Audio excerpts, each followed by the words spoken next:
Good morning. ഞാൻ Aneesh Chambra, വെസ്റ്റേജിലെ crown ഡയറക്ടറാണ്. ഞാൻ ആദ്യമായി ഈ ഒരു സീരീസിലേക്ക് നിങ്ങളെല്ലാവരും സ്വാഗതം ചെയ്യുകയാണ്. ഈ സീരീസിൻ്റെ പ്രത്യേകത എന്താണെന്ന് വെച്ചിട്ടുണ്ടെങ്കിൽ, ഈ ഡയറക്ട് സെല്ലിംഗ് മേഖലയിലൂടെ, അതായത് വെസ്റ്റേജിലൂടെ ഒരു വ്യക്തിക്ക് ജീവിതത്തിൽ വിജയിക്കാൻ ആഗ്രഹമുണ്ടെങ്കിൽ അതിന് വേണ്ടുന്ന കാര്യങ്ങൾ പഠിപ്പിച്ചു കൊടുക്കുക എന്നുള്ളതാണ് ഈ ഒരു സീരീസിൻ്റെ ഉദ്ദേശം. അപ്പോൾ അതിൽ ഫസ്റ്റ് നമ്മളിന്ന് ഷെയർ ചെയ്യാൻ പോകുന്നത് എന്താണ് ഡയറക്ട് സെല്ലിംഗ് എന്നുള്ളതാണ്. ഈ ഡയറക്ട് സെല്ലിംഗ് എന്താണ് എന്ന് നമ്മൾ പറയുന്നതിന് മുന്നേ ആയിട്ട് നമ്മുടെ നാട്ടിൽ നടന്നുകൊണ്ടിരിക്കുന്ന മാറ്റങ്ങൾ നമ്മൾ അറിയണം.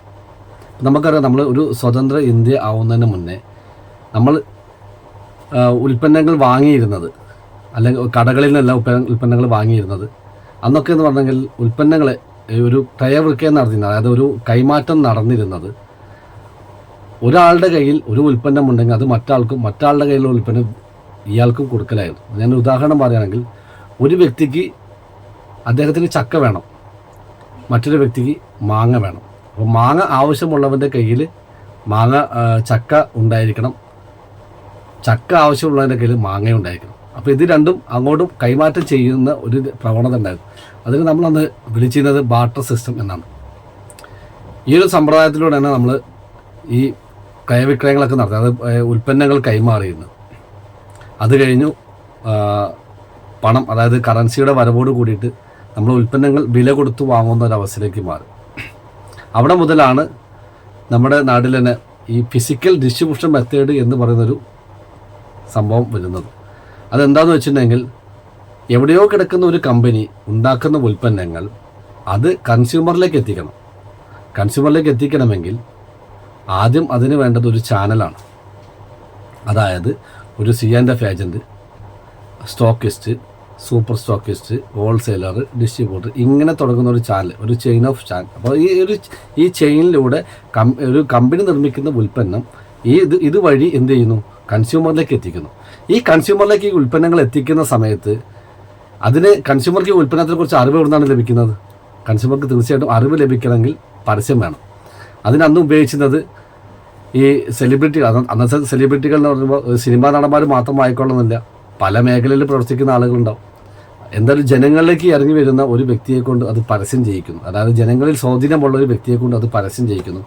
ആ പരസ്യത്തിലൂടെ ആ ഉൽപ്പന്നം എന്താണെന്ന് കസ്റ്റമർക്ക് മനസ്സിലാക്കി കൊടുത്താൽ കൺസ്യൂമർ ആ ഉൽപ്പന്നം അവിടെ ഷോപ്പിൽ പോയിട്ട് വാങ്ങും. ഇതായിരുന്നു ഒരു വിപണന രീതി. ഇന്ന് നമുക്കറിയാം, ഇന്ന് ആ വിപണന രീതിയിൽ നിന്ന് കുറേ മാറ്റങ്ങൾ വന്നു. ഈ ഇടനിലക്കാരിപ്പോൾ ഒഴിവാക്കിക്കൊണ്ടിരിക്കുകയാണ്. കാരണം ഇന്ന് മാളുകൾ വരുന്നു, വലിയ വലിയ സൂപ്പർ മാർക്കറ്റുകൾ വരുന്നു. അപ്പോൾ ഈ സൂപ്പർ മാർക്കറ്റുകൾ കമ്പനിയിൽ നിന്ന് ഡയറക്റ്റായിട്ട് ഉൽപ്പന്നങ്ങൾ എടുക്കുന്നു. അവർ കുറച്ചൊരു ലാഭം, അതായത് അത് കൺസ്യൂമർക്ക് കൊടുക്കുന്നു, ഡിസ്കൗണ്ടിൻ്റെ പേരിൽ ചെറിയൊരു ലാഭം കൺസ്യൂമർക്ക് കൊടുക്കുന്നു. അപ്പോൾ കമ്പനിയിൽ നിന്ന് ഉൽപ്പന്നങ്ങൾ നേരിട്ട് എടുക്കുന്നതുകൊണ്ട് ഈ സൂപ്പർ മാർക്കറ്റുകൾ വലിയ ലാഭമുണ്ട്. പക്ഷേ കൺസ്യൂമർക്ക് എന്ത് ലാഭമുണ്ടോ ചോദിച്ചാൽ കൺസ്യൂമർക്ക് ഒരു ലാഭമില്ല. അപ്പോൾ ഇവിടെ ഈ ഡയറക്ട് സെല്ലിംഗ് എന്ന് പറഞ്ഞ മേഖല ഒരു കൺസ്യൂമർക്ക് ലാഭമുണ്ടാക്കി തരുന്നൊരു മേഖലയാണ്.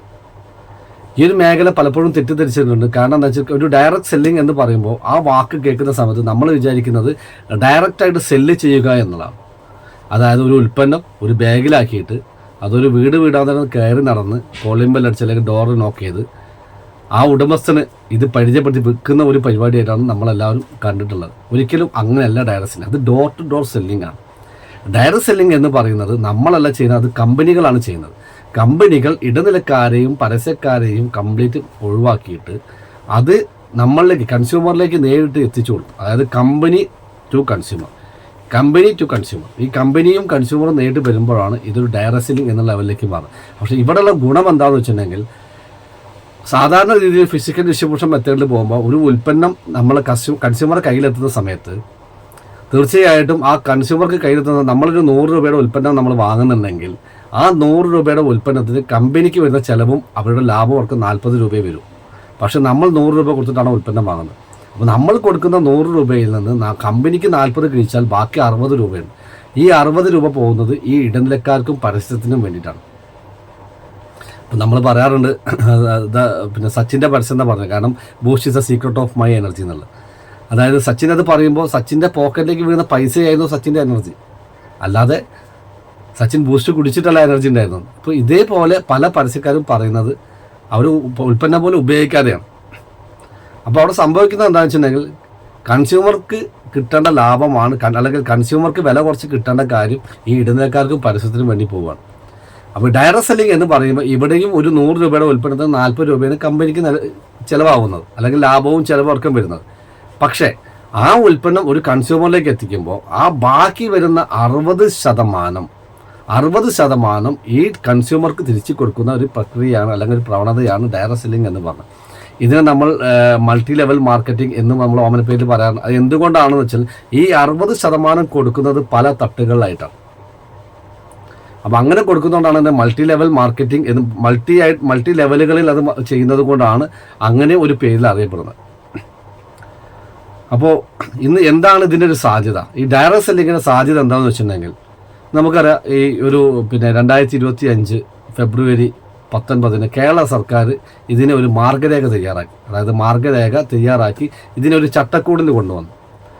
നമുക്കറിയാം, ഏതൊരു മേഖലയിലും തട്ടിപ്പുകളും വെട്ടിപ്പുകളും നടക്കുന്ന സമയത്താണ് അതിൽ സർക്കാർ ഇടപെട്ടിട്ട് അതൊരു നിയമം കൊണ്ടുവരും. ഇപ്പോൾ ഇൻഷുറൻസ് മേഖലയിൽ ഒരുപാട് പ്രശ്നങ്ങൾ നടന്ന സമയത്താണ് ആ ഇൻഷുറൻസ് മേഖലയെ പ്രൊട്ടക്റ്റ് ചെയ്യാൻ വേണ്ടിയിട്ട് IRDA എന്ന് പറഞ്ഞ ഒരു റെഗുലേറ്ററി അതോറിറ്റി ഉണ്ടാക്കിയത്. അപ്പോൾ അതുപോലെ തന്നെ ഇവിടെയും സംഭവിച്ചു. ഇവിടെ ഒരുപാട് മണി ചെയിൻ കമ്പനികൾ വന്ന് ഡയറക്റ്റ് സെല്ലിങ്ങിന് ചീത്തപ്പേരായി. കാരണം ഡയറക്റ്റ് സെല്ലിങ്ങും മണി ചെയിനും രണ്ടാണെന്ന് പൊതുജനങ്ങൾക്ക് തിരിച്ചറിയാതെ പോയി. അവർ ഡയറക്റ്റ് സെല്ലിംഗ് ആണെന്ന് തെറ്റിദ്ധരിച്ചുകൊണ്ട് പല മണി ചെയിൻ കമ്പനികൾ ഇൻവെസ്റ്റ് ചെയ്തു, പല ആളുകൾക്കും പണം നഷ്ടപ്പെട്ടു. ആ പണം നഷ്ടപ്പെട്ട ആളുകൾ ഡയറക്റ്റ് സെല്ലിങ്ങിനെ കുറ്റപ്പെടുത്താൻ തുടങ്ങി. ഡയറക്റ്റ് സെല്ലിംഗ് എന്ന് പറഞ്ഞൊരു പവിത്രമായിട്ടുള്ളൊരു മെത്തേഡാണ്. കാരണം വിതരണക്കാരില്ലാതെ കൺസ്യൂമറിലേക്ക് നേരിട്ട് ഉൽപ്പന്നം എത്തിക്കുമ്പോൾ ആ ലാഭം കൺസ്യൂമർക്ക് കൊടുക്കുന്ന ഒരു മെത്തേഡാണ് ഡയറക്റ്റ് സെല്ലിംഗ് എന്ന് പറഞ്ഞത്. പക്ഷെ പലപ്പോഴും ഈ മണി ചെയിൻ്റെ കടന്നു വരവോട് കൂടിയിട്ട് ഇതിനെ തെറ്റിദ്ധരിക്കപ്പെട്ടു. അപ്പോൾ അതിന് സർക്കാർ എന്ത് ചെയ്തു? കേരള സർക്കാർ മുൻകൈ എടുത്തു, അതിലൊരു ചട്ടക്കൂടുണ്ടാക്കി. ഇനി നമുക്കറിയാം, ഇനി മണി ചെയിൻ എന്ന സംഭവമേ ഇവിടെ ഇല്ലാത്തൊരവസ്ഥ വരും. നല്ല കമ്പനികൾക്ക് മാത്രം വർക്ക് ചെയ്യാൻ പറ്റുന്നൊരവസ്ഥ വരും. അപ്പോൾ ഇവിടെ സംഭവിക്കുന്നത് ഈ ഡയറക്റ്റ് സെല്ലിംഗ് കൊണ്ട് എന്താണ് നേട്ടം എന്നുള്ളതാണ്. അത് സർക്കാർ ഇതിനെ പ്രൊട്ടക്ട് ചെയ്യാനുള്ള ഒരു കാര്യം എന്താണെന്ന് വെച്ചിട്ടുണ്ടെങ്കിൽ, നമുക്കത് കേരളം ഒരു വൃദ്ധസദനമായി മാറിക്കൊണ്ടിരിക്കുകയാണ്. കാരണം കേരളത്തിൽ നിന്ന് യുവാക്കളില്ല എന്ന് പറയേണ്ടി വരും. കാരണം യുവാക്കളൊക്കെ പഠിച്ചു കഴിഞ്ഞാൽ അവർ ജോലിക്ക് വേണ്ടി വിദേശത്തേക്ക് പോവുക. ഇന്ന് വീടുകൾ വിൽപ്പനയ്ക്ക് എന്നുള്ള ബോർഡ് പല സ്ഥലത്തും കാണുന്നുണ്ട്. കാരണം വൃദ്ധരായ അച്ഛനും അമ്മയും മരണപ്പെട്ട് കഴിഞ്ഞാൽ പിന്നെ ആ വീട്ടിൽ താമസിക്കാൻ ആളില്ല, മക്കൾ വിദേശത്താണ്, അപ്പോൾ അവർക്ക് വീട് വിൽക്കേണ്ട അവസ്ഥ. പല സ്ഥലത്തും സെയിൽ ബോർഡുകൾ കാണുന്നുണ്ട്.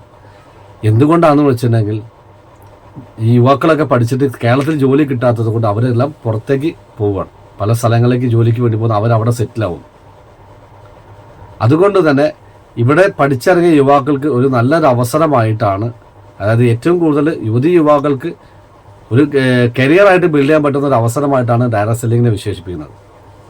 അതുപോലെ തന്നെ ഒരു സാധാരണക്കാരന് ഉന്നതിയിലെത്താനുള്ള ഒരു മാർഗ്ഗമാണ് ഡയറക്റ്റ് സെല്ലിംഗ്. കാരണം ഒരു സാധാരണക്കാരന് വലിയ ലെവലിൽ ഗ്രോ ചെയ്യാൻ, അവൻ്റെ സ്വപ്നങ്ങൾ നേടിയെടുക്കാൻ, അല്ലെങ്കിൽ ഒരു മാസം 1 ലക്ഷം രൂപയ്ക്ക് കൂടുതൽ മുകളിൽ വരുമാനം ഉണ്ടാക്കാൻ എന്ത് പദ്ധതിയാണുള്ളത്? അവിടെയാണ് ഡയറക്റ്റ് സെല്ലിങ്ങിൻ്റെ പ്രത്യേകത. ഒരുപാട് ആളുകൾക്ക് ജീവിത മാർഗമായി മാറുകയാണ്. അപ്പോൾ ഈ ഒരു മേഖല നിങ്ങളെല്ലാവരും കൺഗ്രാജുലേറ്റ് ചെയ്യുന്നത്. കാരണം നിങ്ങൾ അറിഞ്ഞോ അറിയാതെയോ എന്ന് പറയാനുള്ള കാരണം ചിലപ്പോൾ നിങ്ങളുടെ ഫ്രണ്ടിൻ്റെയോ അല്ലെങ്കിൽ റിലേറ്റീവിൻ്റെയോ വാക്ക് കേട്ടോ, അല്ലെങ്കിൽ നിങ്ങൾ അവർക്ക് വേണ്ടിയിട്ടായിരിക്കും വന്നത്. ബൈ ചാൻസോ ബൈ ചോയ്സോ വന്നതാവാം.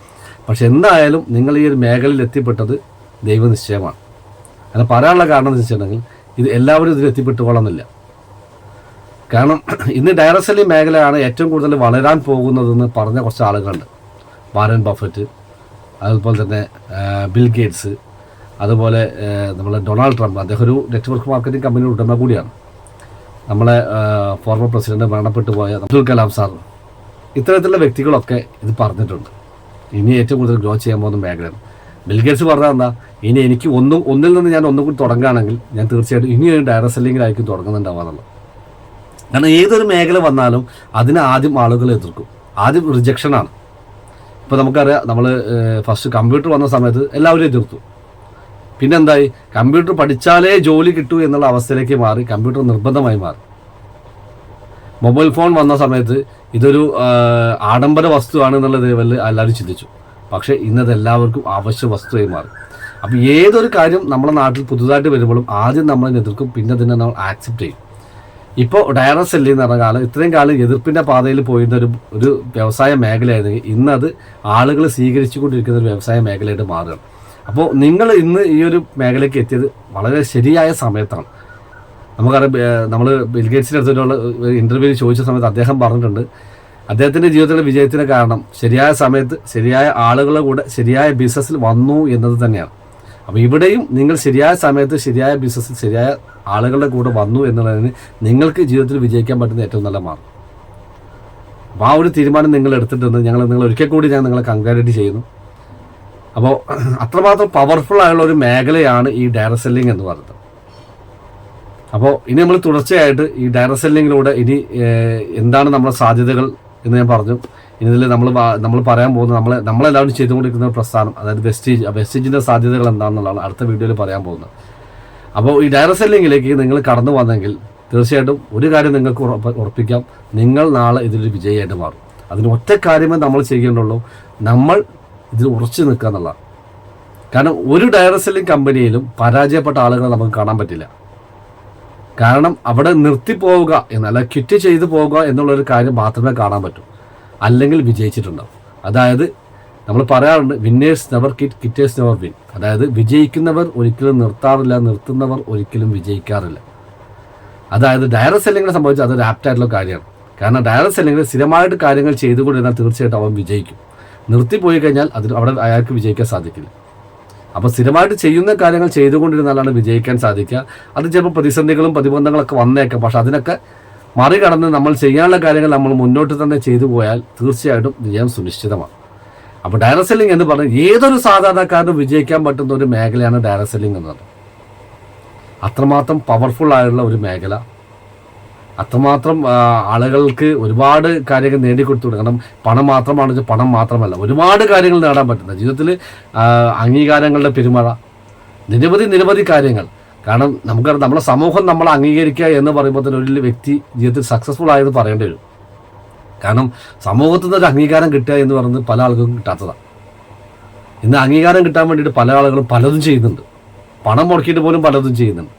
പക്ഷേ ഇവിടെ നമുക്കറിയാം, നമ്മൾ ഈ ഡയറക്റ്റ് സെല്ലിങ്ങിലേക്ക് വരുന്ന സമയത്ത് നമ്മുടെ സമൂഹം നമ്മൾ അംഗീകരിക്കും. ആദ്യം നമ്മളെ സമൂഹം റിജക്റ്റ് ചെയ്യുന്നുണ്ടാവും. പിന്നെ നമ്മൾ ആ സമൂഹത്തിന് അവർ പറയുന്നതൊക്കെ നമ്മൾ ചെവി കൊള്ളാതെ നമ്മൾ ചെയ്യേണ്ട കാര്യങ്ങൾ മുന്നോട്ട് ചെയ്തു കൊണ്ട് പോയി കഴിഞ്ഞാൽ തീർച്ചയായിട്ടും നമ്മൾ വിജയിക്കും. വിജയിച്ചു കഴിഞ്ഞാൽ ഈ സമൂഹം നമ്മൾ അംഗീകരിക്കും.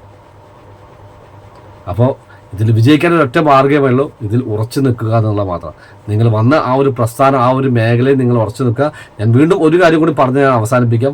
നിങ്ങൾ വന്നത് ശരിയായ സമയത്താണ്, ശരിയായ ബിസിനസ്സിലാണ്, ശരിയായ ആളുകളുടെ കൂടെയാണ്. അതുകൊണ്ട് നിങ്ങൾക്ക് ഉറപ്പിക്കാം, നിങ്ങൾ വിജയിക്കും എന്നുള്ളത്. അപ്പോൾ അടുത്ത വീഡിയോയിൽ കാണാം. Okay, wish you well, thank you.